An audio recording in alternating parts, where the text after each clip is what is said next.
I cannot stop laughing after watching this video. I'm debating, do I show you first and talk later, or I talk first and show you the video? I think it won't be fair to keep this video from you. Watch this clip, will come back. Wait, but first let me tell you. It is, you know, this viral videos nowadays we're seeing about scholarships. People will sit down with their grandmas or dads or moms and they say, I deserve to get the scholarship because, and then they will lie and see the reaction of their parents or grandparents. So I thought it was hilarious, the whole prank, but this specific one just took me out and I want you to watch it. Hi, my name is Shama Takeste and this is my dad. Joseph Takeste. And this is my application for my software engineering scholarship. So one of the questions was, who's my biggest inspiration? My dad is my biggest inspiration. From the age of 2 years old, just after my dad escaped from prison for robbery and theft, my dad took me under his wing. He actually adopted me from another family, and I feel like despite the fact that I'm adopted, me and my father have always had a very close relationship. I think he always taught me from a young age that if I didn't have something, that there was always a way to go and get it. He pushed me, he motivated me, he made sure I was always driven. And as you can see by my many tennis achievements behind me, I was always successful because of my dad. I remember going to school without sometimes the correct uniform, pen, pencils and books, and my dad always taught me that if I didn't have it, that I could always steal it from other children. We remember going into the supermarkets when there was no food at home. Instead of scanning items of food, my dad would always put it in my school bag or put it in my pram as a young child. And from a young age, I always just knew from my dad that if it seemed as if there wasn't a way, that there was always a way, and my dad always made it possible that I would have the best life possible.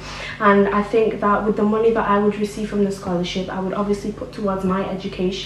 I'd put it towards moving to a new apartment, hopefully closer to my university, but at the same time help my dad. In the past few years, my dad has been in and out of prison and he's currently on probation and has a tag on his foot.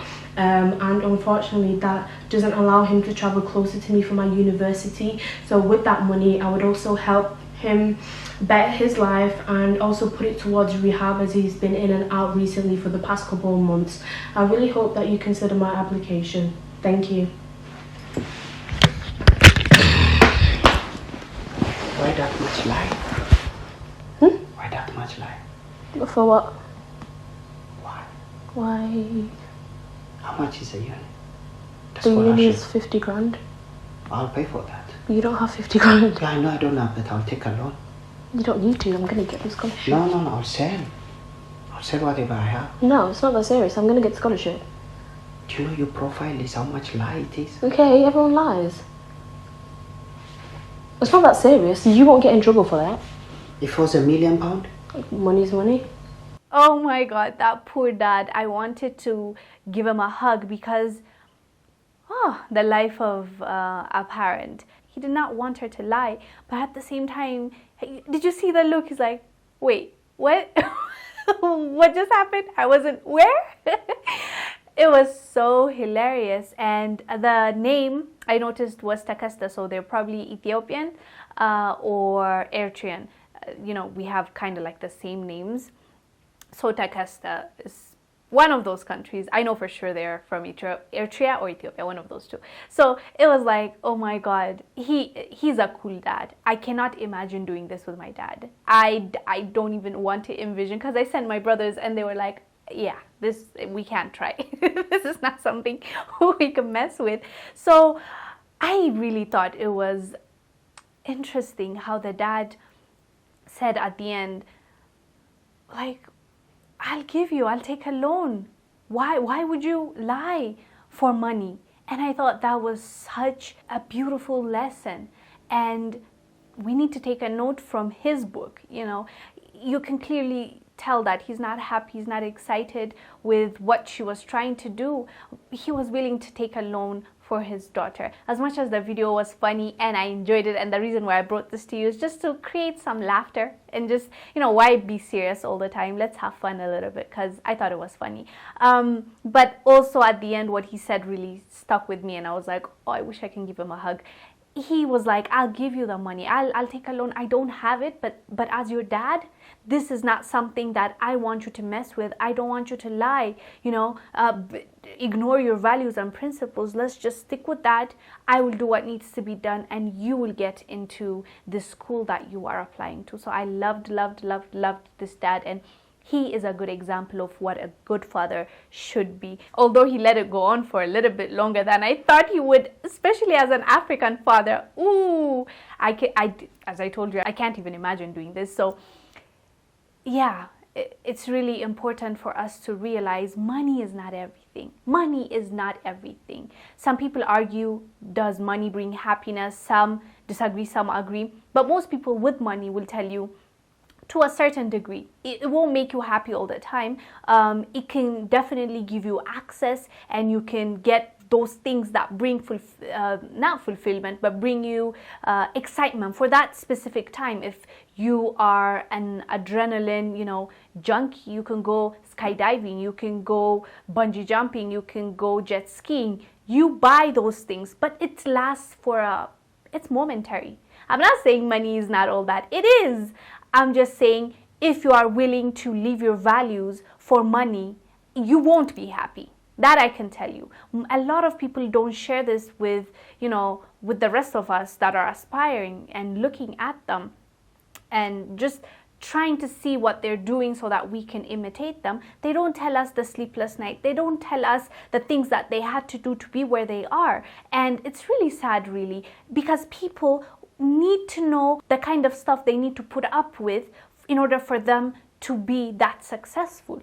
You don't even have to be a bad person. When someone is successful, they put in, out of 24 hours, 20 hours of work. Are you willing to, leave your family behind? Are you willing to not have a lot of friends? Are you willing to sacrifice your sleep? Even those things are not being shared by many people, and people just look at the cars, the luxury homes, and the brands and all these things, and they're like, oh my God, that's what I want. But do you know what goes on behind the scenes? Are you willing to put up that work? If you are, good. But I'm just saying, let's give people what it takes to get there. I'm giving you the PG version of it. There are a lot of things that goes on behind the scenes, with this, I don't want to name names, but with people that are willing to sell their bodies, sell stuff, sell things that we, maybe average people, are not willing, but we see their lifestyles and we're like, we want that, but we don't know what they did behind the scenes when they traveled to Dubai I'm not even gonna go down that road, So all I'm saying is, let's give the young girls and young boys a chance to choose. You tell them, I'm successful because I lost the sleep. I'm successful because I lost my friends and I lost my family. I'm successful because I gave up on having kids, because as a woman, after certain age, you might not have kids. So you're like, I'm okay with that. I'd rather have money, So the young girls, when they're making that decision, they're like, oh, okay, what I'm giving up is having my own family. Okay, am I willing to give up that? If they are, good. They made that decision based on facts, based on awareness, or what it will take for them to get there. And that's fine. But if you're not telling them that, and you're telling them you can get everything that you want to and more, and you're lying to them, they go hustle, hustle, hustle. And at like 40, they're like, oh my God, where's my family? And they are sad and depressed because they don't have that and they wanted that. And it's like they feel bamboozled because they were told you can have everything. Sometimes you can't have everything, but you have to be willing to sacrifice some things. For example, if we're going to talk about me personally, I rather have, instead of having 100% success, 100% money, 100% everything that I wanted, I'd rather have a balanced life. I want to be able to do more for my family. I want to do more things with my friends. I want to be able to develop overall, if it's spiritually, mentally, physically, with my family, along with financially. So now that I am aware what it takes, I'm like, okay, if I give it 100%, I'm gonna get to this stage. But am I willing to sacrifice all these things to get to this?